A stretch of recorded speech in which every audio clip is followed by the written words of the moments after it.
കഴിഞ്ഞ 3 ദിവസങ്ങളായി വൻ തിരക്കാണ് സന്നിധാനത്ത് അനുഭവപ്പെടുന്നത്. മണ്ഡലവിളക്ക് മഹോത്സവ സമയത്ത് തീർത്ഥാടകർക്ക് ബുദ്ധിമുട്ടില്ലാതെ മല ചവിട്ടി ദർശനം നടത്താനുള്ള ക്രമീകരണങ്ങളെല്ലാം പോലീസ് പൂർത്തിയാക്കി കഴിഞ്ഞു. ADGP M. പത്മകുമാർ സന്നിധാനത്ത് ക്യാമ്പ് ചെയ്താണ് സ്ഥിതിഗതികൾ വിലയിരുത്തുന്നത്. സന്നിധാനത്ത് സേവനത്തിലുള്ള പോലീസ്, ദ്രുതകർമ്മസേന, ദുരന്ത നിവാരണ സേന, ഇന്ത്യൻ റിസർവ് ബറ്റാലിയൻ, കമാൻഡോ എന്നിവരെയെല്ലാം ഉൾപ്പെടുത്തിയാണ് സുരക്ഷയും തീർത്ഥാടക നിയന്ത്രണവും ഒരുക്കുക.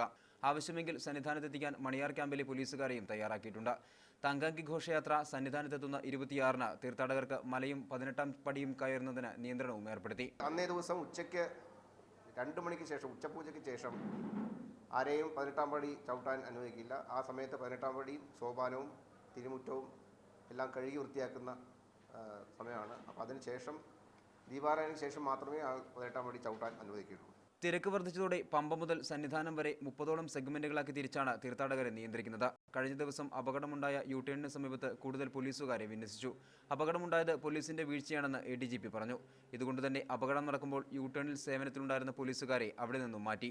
കഴിഞ്ഞ 2 ദിവസമായി തിരക്ക് നിയന്ത്രിക്കുന്നതിൽ കേന്ദ്ര സേനകളുടെ സേവനം ലഭ്യമാക്കിയിട്ടുണ്ട്. കൂടാതെ മണ്ഡലവിളക്ക് തീരുന്നതുവരെ സ്പെഷ്യൽ പാസുകളും കത്തുകളുമൊന്നും പരിഗണിക്കില്ല.